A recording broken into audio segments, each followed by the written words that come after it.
देखिए आप सभी को पता है कि 5 फरवरी 2024 से आपकी बोर्ड परीक्षाएं शुरू हैं। पहला आपका हिंदी का पेपर है और आज मैं लेकर के आया हूं आपके 5 फरवरी 2024 के हिंदी के पेपर के लिए, बोर्ड एग्जाम के लिए इंपोर्टेंट क्वेश्चन जो कि आपके 100% आने वाले प्रश्न होंगे और आपके काव्य बोध पूरा कंप्लीट हो जाएगा। देखिए 10 नंबर का आना है, ब्लूप्रिंट में मैंने देखा है कि 10 अंक का इससे बनना है, तो सारे प्रश्न कंप्लीट करवा दूंगा इस वीडियो में। ये 10 नंबर मान लो आपके कंप्लीट हो ही गए, है ना। पिछली वीडियो में मैं आपको देखिए गद्यांश के बारे में बता चुका था, जो बता चुका हूँ वो देख लीजिएगा वीडियो, आपके और भी नंबर उसमें कंप्लीट हो जाएंगे, है ना। तो 10 नंबर पूरे इस वीडियो में होते हैं, तो 10 मिनट ये वीडियो देख लीजिए, बस आपके 10 नंबर कंप्लीट हैं, है ना। देखिए काव्य की परिभाषा लिखिए, ये सारे जो क्वेश्चन इसमें बता दूंगा ना, एक भी क्वेश्चन नहीं छोड़ना, एक भी क्वेश्चन नहीं छोड़ना है। देखिए पहला प्रश्न है काव्य की परिभाषा लिखिए, तो काव्य की परिभाषा आचार्य विश्वनाथ के अनुसार क्या होती है? वाक्यम रसात्मकम काव्यम, अर्थात क्या है, रसयुक्त वाक्य को ही काव्य कहा जाता है। देखिए तो यहाँ पे किसी भी प्रकार से बोर्ड में आ सकता है, वहां पे दे दिया वाक्यम रसात्मकम काव्यम, उक्त जो परिभाषा है वो किसके द्वारा दी गई है, आपको दे दी गई ऑप्शन है ना, तो आचार्य विश्वनाथ के अनुसार, है ना। हर प्रकार से क्वेश्चन को देख करके चलिए और उसे याद कीजिए, है ना। इसके बाद सेकंड क्वेश्चन आपका दिया गया है, रस के अंग लिखिए। रस के अंग, रस की परिभाषा आप जानते होंगे, नहीं जानते तो मैं बताऊंगा, बिल्कुल पूरा इसमें कवर करा दूंगा। काव्यबोध बोले तो व्याकरण से जो क्वेश्चन है सारे इस वीडियो में कंप्लीट। रस की परिभाषा आप जानते होंगे। रस के अंग लिखिए। रस के 4 अंग होते हैं, स्थायी भाव, विभाव, अनुभव, संचारी भाव, है ना। रस के 4 अंग होते हैं, याद रखिएगा, संख्या 4। इसके बाद है आपका रघुकुल रीति सदा चली आई। देखिए यहाँ पे दिया गया है, आपको उदाहरण ही दिया गया है, चौपाई छंद का उदाहरण है ना, चौपाई छंद का ये उदाहरण है, चौपाई छंद का। और इस प्रकार से पूछ लिया गया कि चौपाई छंद का उदाहरण लिखिए, तो आप ये लिख देंगे तो आपको बिल्कुल सही माना जाएगा, है ना। और यहाँ पे दिया ही गया है कि युक्त पंक्ति में कौन सा छंद है ना, तो चौपाई छंद है इसमें, है ना। पूछ लिया गया चौपाई छंद का उदाहरण लिखिए, तो आपको यही याद रखना है, रघुकुल रीति सदा चलेगी। रामायण की कोई भी चौपाई आप लिख सकते हैं, चलेगी, है ना। इसके बाद आप देख सकते हैं यहाँ पे 4 नंबर का प्रश्न आपको नीचे दिया गया है। देखिए हिंदी के सुप्रसिद्ध महाकाव्यकारों के जो है नाम लिखिए, उनके रचयिता के नाम लिखिए। देखिए ये महाकाव्य लिखे हैं और ये उनके रचयिताओं के नाम लिखे हुए हैं, तो ये बिल्कुल से आपको याद होना चाहिए। 100% मैं कह रहा हूँ कि बोर्ड 2024 में ये प्रश्न आने वाला है और आपको याद करके रखना है। देखिए क्वेश्चन आता है, 2 महाकाव्यों के नाम उनके रचयिता सहित लिखिए, है ना। इस प्रकार से क्वेश्चन बन सकता है। और अगर एक वाक्य में पूछ लिया है ना कि महाकाव्य का नाम लिखिए या महाकाव्य के रचयिता सहित उसका नाम लिखिए, तो आपको याद होना चाहिए यार, हर तरीके से क्वेश्चन को देखिए तो रामचरितमानस तुलसीदास जी द्वारा रचित है, साकेत मैथिली शरण गुप्त, कामायनी जयशंकर प्रसाद की रचना है ना। तो खालिस्तान में आ गया, जैसे कामायनी खालिस्तान की रचना है, तो आपको पता होना चाहिए कि जयशंकर प्रसाद। हर प्रकार से क्वेश्चन को देखिए। पद्मावत मलिक मोहम्मद जायसी की रचना है। और दोस्तों के साथ वीडियो को शेयर कर देना ताकि वह भी देखिए, अपने क्वेश्चन कंप्लीट कर पाए। देखिए प्रश्न नंबर 5 दिया गया है, नीचे देख सकते हैं, 2 खंड काव्यों के नाम रचयिता सह लिखिए। तो 2 लिखे हुए हैं, लेकिन आपको और भी याद होना चाहिए। देखिए ग्रंथि सुमित्रानंद पंत की रचना है और पंचवटी जो है मैथिली शरण गुप्त जी की रचना है, और सुदामा चरित्र नरोत्तम दास का एक खंड काव्य है। तो ये याद रखिएगा, आपकी हो जाते हैं खंड काव्य, ये महाकाव्य, है ना।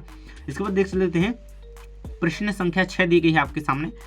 सभी रसों के स्थायी भावों के नाम लिखिए। देखिए ऐसे तो नहीं पूछा जाएगा कि सभी रसों के स्थायी भाव के नाम लिखिए, किसी एक का पूछ लिया कि देखिए करुण का स्थायी भाव क्या है, तो शोक आपको याद होना चाहिए। वात्सल्य का स्थायी भाव क्या है, तो वत्सल, है ना। सभी की परिभाषा मैं अभी बताऊंगा आपको, क्योंकि बोर्ड में 100% है, किसी न किसी रस की परिभाषा आएगी और उदाहरण सहित आएगी, तो सभी के उदाहरण बताऊंगा और सभी के जो है मैं आपको एक एक करके परिभाषा बताऊंगा और आपके जो अलंकार आने हैं वो भी बताने वाला हूँ। तो वीडियो में बने रहिए, सारे क्वेश्चन का आंसर पढ़ करके जाइए, याद करके जाइए, आपके 10 नंबर इस वीडियो से जो है कंप्लीट करवा दूंगा, है ना।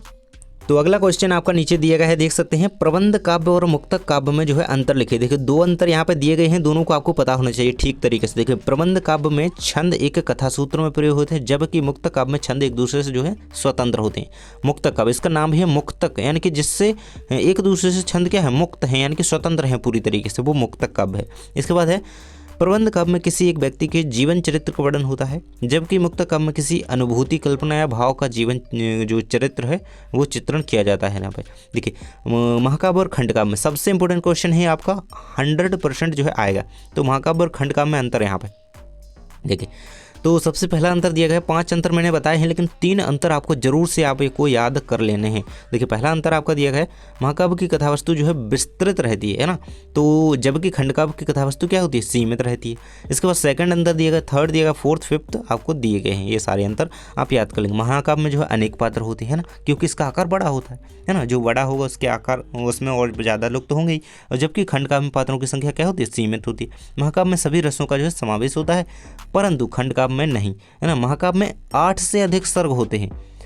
देखिए एक महाकाव्य की विशेषता ये भी है, अगर आ गया ना ऑप्शन में भी आ गया महाकाव्य में सर्ग होते हैं, तो 8 से नीचे अगर कोई ऑप्शन दिया गया तो वो तो बिल्कुल ही गलत है। 8 से अधिक सर्ग महाकाव्य में होने चाहिए। देखिए महाकाव्य में 8 सर्ग होते हैं, परंतु खंडकाव्य में जो है सर्गों की संख्या कम होती है। महाकाव्य की विशेषता है महाकाव्य में 8 सर्ग होने ही चाहिए, है ना, तभी महाकाव्य कहा जाएगा। इसके बाद है आपका अगला अंतर दिया गया है, महाकाव्य में अनेक छंदों का प्रयोग होता है, जबकि खंडकाव्य में एक ही छंद का प्रयोग जो है यहाँ पे होता है, प्रमुख रूप से एक ही छंद लिया जाता है। ये मैं क्वेश्चन आपको बता चुका हूँ। 3 महाकाव्यों के नाम रचनाकार सहित देखिए, तो मैंने 4 ही बता दिए थे, आप 3 भी ये कर लेंगे और ये वही हैं, सेम है। इसके बाद महाकाव्य किसे कहते हैं, देखिए परिभाषा ऐसी नहीं आएगी कि महाकाव्य किसे कहते हैं, तो आप ये याद कर सकते हैं वैसे, लेकिन आएगी नहीं ऐसी परिभाषा कि महाकाव्य की परिभाषा लिखी। देखिए 2 खंडकाव्यों के नाम आपको याद होने चाहिए, अच्छी तरीके से देख लीजिएगा, ये रहे, है ना, मैंने आपको वैसे तो बता दिए हैं। इसके बाद रस के अंगों के नाम भी मैं आपको बता चुका हूँ, है ना, तो जो क्वेश्चन बता चुका हूँ मैं जल्दी से निपटाते जाऊँगा। देखिए अलंकार, यहाँ से अलंकार से जो आपके क्वेश्चन बनेंगे, देखिए आपका क्वेश्चन में आ गया बे तत्व जो काव्य की शोभा बढ़ाते हैं खालिस्तान कहलाते हैं, तो आप क्या भरेंगे वहाँ पे, अलंकार भरेंगे, अलंकार आंसर भरेंगे, अलंकार, है ना। तो आपको पता होना चाहिए हर तरीके से क्वेश्चन को। देखिए इसके बाद है अलंकार का अर्थ, देखिए तो गहना, है ना, तो इस प्रकार से क्वेश्चन आएगा कि गहना काव्य में, मतलब काव्य में गहना किसे कहा जाता है, तो अलंकार को कहा जाता है ना, तो आपको पता होना चाहिए गहना या आभूषण, तो ये आप अच्छी तरीके से याद रखिएगा, गहना या आभूषण अलंकार को कहा जाता है। देखिए इसके बाद है मैन, आपके में अतिशयोक्ति है, अन्योक्ति है, मानवीकरण अलंकार है। ये जो अलंकार हैं ये आने ही है ना, एक ना एक जरूर आएगा, मानवीकरण आएगा या अतिशयोक्ति आएगा। देखिए अतिशयोक्ति काव्य में जहाँ पर किसी वस्तु या व्यक्ति का जो है स्वाभाविकता से अधिक बढ़ा चढ़ा कर, देखिए सीधी बात है, अगर काव्य की कोई रचना है उसमें व्यक्ति या वस्तु का अधिक से अधिक यानी कि बढ़ा चढ़ा कर जो है वर्णन किया जा रहा है, वहाँ पर जो है अतिशयोक्ति अलंकार जो है होता है। और 2 मेघ बरसती में प्यासी की प्यासी, ये सा इसका उदाहरण हो जाएगा, है ना। इसके बाद अन्योक्ति अलंकार है। अन्योक्ति में क्या होता है, अप्रस्तुत कथन के द्वारा प्रस्तुत का बोध होता है ना, और तो वहाँ पे अन्योक्ति होता है। माली आवाज देकर कलियन करी पुकार, फूले फूले चुनली कल ही हमारी बार, है ना।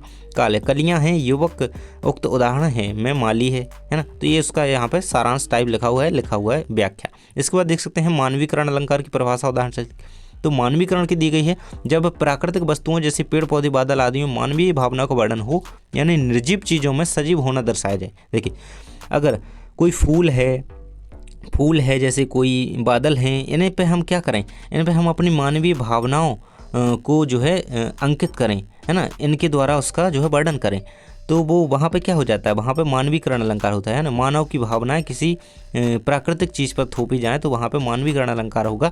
और उदाहरण रहेगा फूल हंसे कलियाँ मुस्काई, यहाँ पे मानवीकरण अलंकार का उदाहरण हो जाएगा। इसके बाद देख सकते हैं पुनरुक्ति प्रकाश अलंकार की परिभाषा उदाहरण से लिखिए, तो आपको मानवीकरण जरूर से देख करके चलना है, ये आपके बोर्ड के हिसाब से बहुत ज़्यादा इंपॉर्टेंट है, तो इसे याद कर लीजिएगा।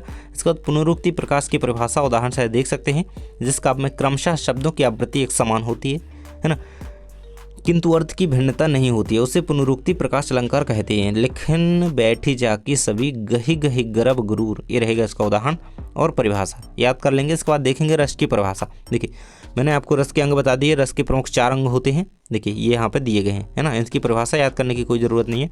रस की परिभाषा देख लेंगे एक बार। किसी काव्य को पढ़ने सुनने अथवा देखने में पाठक श्रोता अथवा दर्शक को जो आनंद की अनुभूति होती है उसे रस कहते हैं, है ना। आनंद मिले जहाँ पर जिस काव्य को पढ़ने में वही रस है। इसके बाद है रस के 4 अंग होते हैं, संख्या याद रखिएगा, रस के 4 अंग होते हैं। इसके बाद आपको ये इनके अंदर का नहीं पढ़ने वाला है ना, ये कोई ज़रूरी नहीं है, लेकिन आपको ये याद रखना है कि जो है स्थायी भाव नहीं, संचारी भाव की संख्या जो है 33 होती है, तो यहाँ पे याद रखिएगा संचारी भाव की संख्या 33 होती है। रस के 4 अंग होते हैं, रस के 10 जो है प्रकार होते हैं ना, एक 11वां रस भक्ति रस अभी, लेकिन इसमें नहीं है, तो आपको 10 रस प्रमुख याद रखने हैं संख्या, और विभाव के ये प्रकार दिए गए हैं। इनकी परिभाषा आपको नहीं देखनी है, कोई ज़रूरत नहीं है, ये आएंगी भी नहीं। इसके बाद देखेंगे हम सभी रस एवं उनके स्थायी भाव। तो आपको सभी रसों के स्थायी भाव उनके याद होने चाहिए, क्योंकि किसी का भी बोर्ड में जो है पूछा जा सकता है, खाली स्थान में या फिर सही जोड़ी में सामने किसी भी रूप में आ सकता है। तो आपको ये सभी पते होने चाहिए और ये पूरे कंप्लीट आपके दिए गए हैं 10 रसों के नाम, तो देख सकते हैं। और उनके स्थायी भाव सामने दिए गए हैं, है ना। करुण का आ गया तो शोक लिखेंगे, हास्य का हास, वीर का उत्साह। तो इस प्रकार से आपको सभी रसों के नाम उनके स्थायी भाव सहित याद रखने चाहिए, किसी भी का पूछा जा सकता है। इसके बाद है आपका श्रृंगार रस की परिभाषा, सहृदय के हृदय में रति नामक। देखिए सभी रसों की परिभाषा इसी प्रकार से है। देखिए मैं बता दूं, सहृदय के हृदय में रति नामक स्थायी भाव का जब विभावानुभाव और संचारी भाव के साथ संयोग होता है, तब वहाँ पर श्रृंगार रस का रूप जो है ग्रहण कर लेता है। देखिए वहाँ पर श्रृंगार रस होता है, यहाँ पे करना है। इसी प्रकार से आप रस और स्थायी भाव का नाम बदल करके अन्य सभी रसों की परिभाषाएं जो है बना सकते हैं। यहाँ पे क्या करेंगे आप, हास्य रस की करना है परिभाषा, तो यहाँ पे हास्य लिख देंगे, हास लिख देंगे, है ना। हास इस प्रकार से लिख देंगे, ये आप यहाँ पे हास लिख देंगे। फिर पढ़ेंगे कि सहृदय के हृदय में हास नामक स्थायी भाव का जब विभावानुभाव संचारी भाव के साथ संयोग होता है, तो वहाँ पर जो है हास्य रस होता है। तो इस प्रकार से आप अन्य रस की बना सकते हैं। देखिए जैसे हमें वीर रस की परिभाषा बनानी है अब वीर रस की, तो चलिए मैं एक बार फिर से आपको उदाहरण के तौर पर समझा देता हूँ। ये रहेगी सहृदय के हृदय में वीर का क्या है, उत्साह, तो यहाँ पे उत्साह लिखेंगे। नामक स्थायी भाव का जब विभावानुभाव संचारी भाव के साथ संयोग होता है, तो वहाँ पे क्या होता है, वीर रस की निष्पत्ति होती है, यहाँ पे वीर रस का रूप ग्रहण कर लेता है, ये लिख देंगे। तो ये आपकी MPBSC ने ही ये परिभाषा जो है दी थी, ये बिल्कुल मान्य है, आपको यहाँ पे कोई टेंशन लेने की आवश्यकता नहीं है, आपकी पूरी तरीके से जो है सही मानी जाएगी। इसी प्रकार से आप 10 रसों की परिभाषाएं याद कर सकते हैं। जैसे कि मैंने बता दिया, आप केवल यहाँ पे स्थायी भाव का नाम चेंज करके यहाँ पे रस का नाम चेंज कर देंगे, तो आपकी परिभाषा जो है पूरी तरीके से चेंज हो जाएगी। यही बस आपको लाइन्स 3 याद कर लेनी है बस, है ना। तो ये आपकी रस की परिभाषा। आप सभी के उदाहरण देख लेते हैं एक करके। देखिए वैसे किसी भी रस का उदाहरण आपसे पूछा जा सकता है परिभाषा सहित, तो आपको परिभाषा सभी की याद होनी चाहिए। परिभाषा तो हो ही जाएंगी, मैंने बता ही दिया ट्रिक से आपको। और रूप को, राम को रूप निहारे थी जानकी, यह हो जाएगी श्रृंगार रस की परिभाषा। इसके बाद करुण रस की परिभाषा दी गई है, राम राम कही, है ना। इस प्रकार से देख सकते हैं। हास्य रस की परिभाषा रहेगी, कहा बंदरिया ने बंदर से, है ना। इसके बाद है आपका अगला वीर रस का उदाहरण रहेगा आपका, सिंहासन हिल उठे राजवंशों ने भ्रकुटी तानी थी। तो इस प्रकार से आप सभी रसों की परिभाषाएं उनके स्थायी भाव सहित और उदाहरण याद रखेंगे। ये रौद्र रस का, इसका क्रोध होता है ना। तो सभी के आपको स्थायी भाव पता होना चाहिए। इसके बाद भयानक का, अद्भुत का, सभी के यहाँ पे उदाहरण दिए गए हैं। यहाँ पे परिभाषाएं नहीं हैं, परिभाषाएं आप बना लेंगे जैसा कि मैंने बता दिया है। ये अद्भुत का रहेगा, ये सभी के परिभाषाएं उदाहरण सहित हो जाती हैं। देखिए वात्सल्य रस की परिभाषा देखें तो जहाँ बच्चों की आनंदमयी क्रीड़ाओं एवं बातों का वर्णन हो, वहाँ पे वात्सल्य रस होता है। इनका स्थायी भाव जो है स्नेह है ना, वात्सल्य स्नेह। तो जसोदा हरि पालने झूला में, देखिए बहुत इंपॉर्टेंट रस है ये 10th क्लास के हिसाब से, है ना। आपकी में सूरदास जी हैं, उन्होंने भी जो है कई रचनाएं ऐसी रची हैं जो कि बाल कृष्ण के ऊपर हैं, है ना। तो ये आपको जसोदा हरि पालने झूला में, ये आपको जरूर से याद रखना है, वात्सल्य रस का उदाहरण है। तो इसके बाद बढ़ते हैं आपको छंद की ओर। देखिए छंद आपके में कौन कौन से हैं, तो ये मैटर आपको यहाँ पे पढ़ने की आवश्यकता नहीं है। और यहाँ पे देखेंगे चौपाई छंद की परिभाषा उदाहरण से लिखिए, ये पूछा गया है आपसे। तो चलिए ये क्वेश्चन बहुत इंपॉर्टेंट है आपका, तो मैं पहले ही बता चुका था आपको। तो रघुकुल रीति सदा चली है, ये लाइंस बता चुका था ना, लेकिन परिभाषा नहीं देखी थी हमने। तो परिभाषा यहाँ पे देख लेंगे, क्योंकि परिभाषा सहित पूछ लिया गया तो क्या करोगे। तो परिभाषा देख लो। चौपाई मात्रिक समछंद का एक भेद है, प्राकृतिक तथा अपभ्रंश के 16 मात्रा के। देखिए चौपाई छंद में 16 मात्राएं होती हैं, और ये इसकी जो है डेफिनेशन रहेगी। और रामायण की कोई भी चौपाई आप यहाँ पे उदाहरण के तौर पर लिख सकते हैं, और ये रहेगा इसका उदाहरण, रघुकुल रीति सदा चली आए, प्राण जाई पर वचन न रहे। इसके बाद दोहा छंद है। देखिए तो चौपाई और दोहा छंद ही आपके में प्रमुख रूप से दिए गए हैं।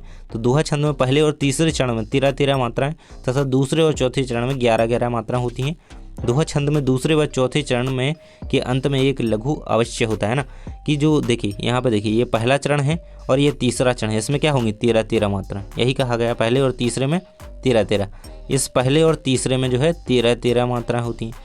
ये दूसरा है चरण, ये चौथा चरण है, जिसमें 11 मात्रा होती हैं। आप गिनकर भी देख सकते हैं। यहाँ पे देखिए ये दूसरा और चौथा चरण यहाँ पे दिया गया है, पहला और ये तीसरा चरण दिया गया है, इसमें 13 मात्राएं होती हैं। और ये आप देख सकते हैं ना।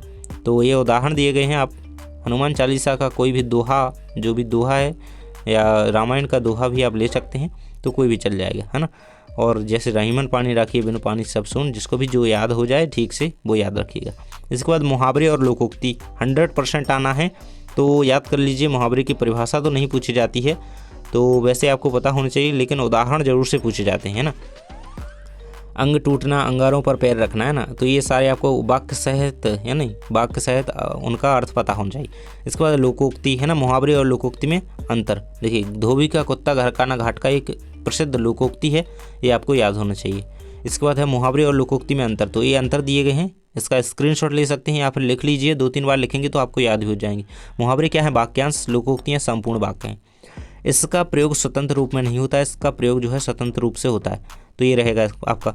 इसके बाद निबंध देख सकते हैं। निबंध की परिभाषा देखिए बहुत ही इंपॉर्टेंट है 10th क्लास के व्याकरण के हिसाब से। निबंध की परिभाषा आपको पता होनी चाहिए अंग एवं प्रकारों के साथ। तो निबंध की परिभाषा देख लेंगे बाबू गुलाब राय के अनुसार।